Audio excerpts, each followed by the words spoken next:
Yes, nongeye kubasuhuza, nizere ko mumeze neza, nizere ko mukomeje kugira ibihe byiza mwese mukunda kandi mukurikira ibiganiro n'amakuru On Time TV, yo channel yo chance dukomeje kubagezaho muri mu Rwanda, mu majyepfo, amajyaruguru, iburasirazuba ndetse n'uburengero bwaryo, nibagiwe n'abari hano mu mujyi wa Kigali, abatwumvira hanze y'u Rwanda, mu bihugu bitandukanye bya Afrika n'abari hanze y'umugabane wa Afrika, namwe muraho muhawe ikaze muri kano kanya. Mbazaniye indi nkuru ikomeye cyane, maze iminsi mbagezaho inkuru zidasanzwe. Kuri ubu hari n'indi nkuru rero ingeza haka kanya iturutse mu ntara y'amajyepfo mu karere ka Ruhango, aho ngo mu nzu y'umusore bahasanzemo umurambo w'umukobwa wasanzwe mu icumbi ry'uyu musore. Akaba ari inkuru ngiye kuganiraho namwe, tugiye kuvugaho, muze kuma ibitekerezo byanyu munyandikira muri comment. Nyamuneka n'ubu ufite igitekerezo ku nkuru jya utwandikira muri comment, hanyuma tugende tuganira tungurana ibitekerezo. Niba hari amakuru yisumbuyeho kuyomba mbahaye ubu ufite nawe uyaduhe, uyadusangize, nibyo byiza.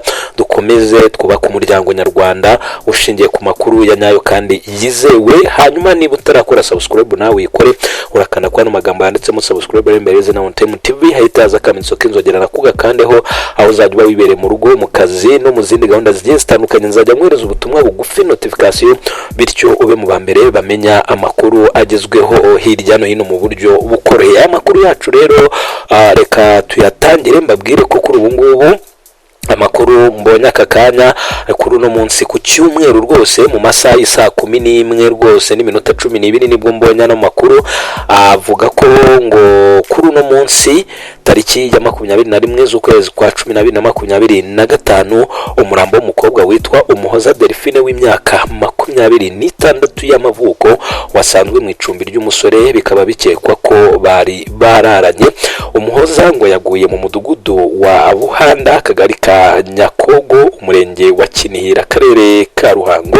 None bikimara kuba rero, murabizi ko abayobozi nibo bantu ba mbere baba bagomba gutanga amakuru, nibo itangazamakuru ritarigero rikababaza ati si ibintu mwabimenye byagenze gute, wenda n'abaturage bagatanga amakuru. Reka duhere ku bayobozi tuze kugera ku baturage bose, twumve icyo bagenda bavuga kugira ngo muze kubona mu muhera namwe mutanga ibitekerezo.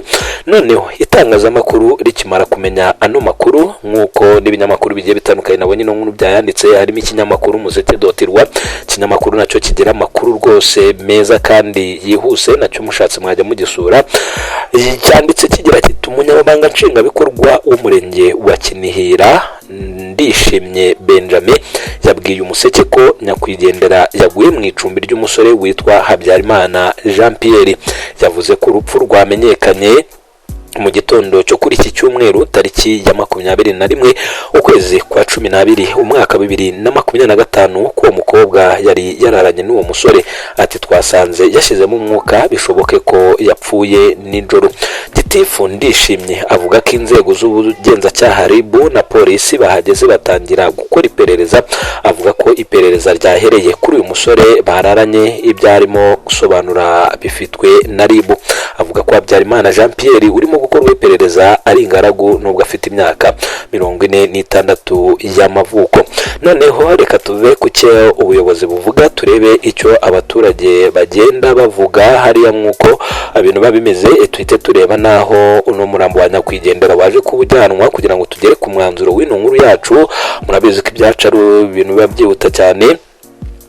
Bamwe mu baturage rero bavuga ko Habyarimana ngo yari asanzwe abana n'undi musore muri iryo cumbi, bakavuga ko urupfu rw'umukobwa rwabaye umusore mugenzi we adahari.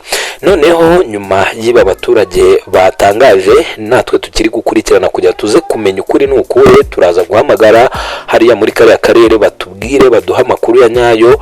Namwe mukore subscribe, muhite mukana ku kamenyetso k'inzogera ko muze kubimenya.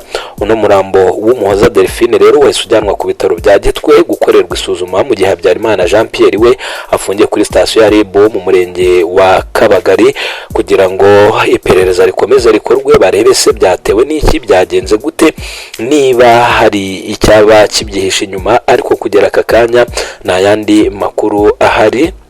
atandukanye nayo ngayo. Noneho rero kugira ngo mbahe na update, wenda hari inkuru nabagejejeho kare ivuga ko uwitwa Arno Ishimwe uzwi nka DJ Toxic yatawe muri yombi nyuma yo kugonga umwe mu bapolisi bashinzwe umutekano mu muhanda akitaba Imana.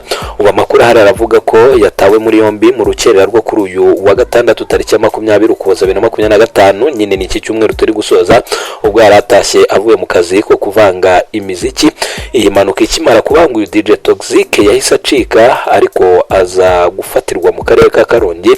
None umuvugizi wa polisi y'igihugu ACP Rutikanga Boniface we yemeje amakuru avuga ko uyu DJ Toxic yafashwe ku gicamunsi cyo kuri uyu wa gatandatu kuko yabanje kubura atafungiye kuri station ya polisi ya Remera. Yafashwe mu gicamunsi kuko yabanje kubura, yafashwe ageze Karongi aho yaragiye niturahamenya. Akomeza avuga ko polisi iri gukora iperereza ngo amenyekane niba ari yanyoye ibisindisha, ariko amakuru yagiye hanze bavuga ko yari yanyoye. Ababonye impanuka rero bavuga ko DJ Toxic yayikoze ubwo yavaga mu Kiyovu mu masaha y'urukerera amanuka umuhanda wa peage yihuta. Umupolisi yagonze ngo yarahakaze hakurya y'umuhanda. Kubera umuvuduko mwinshi rero ngo uyu DJ Toxic ngo yisanze mu kindi gisate cy'umuhanda, yurira inyengero zawo. Hari n'umupolisi aramugonga. Imodoka ye yakomeje gukurura umupolisi mu ntera ya metero 30. Bivuga ko bishoboka ko kugira ngo iyo manuka ibe yananiwe kugenzura imodoka aho kugonga ibyuma bizitiye umuhanda, hari gukorwa imirimo y'ubwubatsi kuri uwo muhanda, akisanga yageze ku mupolisi nyine nk'uko amakuru atugeraho akomeza kugenda bivuga. Noneho nuko byaje kuba bigenda rero, ngira ngo murumva uko bimeze. Andi makuru avuga ko ngo yaravuye gucuranga mu kabari hariya muri nakabari kari hano mu mujyi rwose, nakabari abantu bose bazi, akabari kagezweho kuno mukire bita Coach Gael. Nakabari rwose ni hariya mu nyubako bita Kigali Universe. Nisinzi niba aba makabari sindageramo mu mbabarire, naza kwita akabari kandi ari inyubako ifite ibindi bikorwa, ni inzu y'imyidagaduro, niyo makuru mfite. Reka ne kwita akabari, ariko byange bikunde kuko harimo nabavuze ko ngo yari yasomyeho nyine, kuko no mu itangazo rya Gerita no mu nkuru zindi twagiye tubona bagiye bavuga ko yari yasomye ku Gatamangaye. Nguko rero mugire ibihe byiza, muryoherwa n'amakuru n'ibiganiro dukomeje kugenda tubageza. Izindi update ni mu kanya, kugira ngo uze kuba mu mbere rero basabwa gukora subscribe, ubundi ugakanda like, ugakora share, nibagirwe no kuduha igitekerezo cyawe utwandikira muri comment.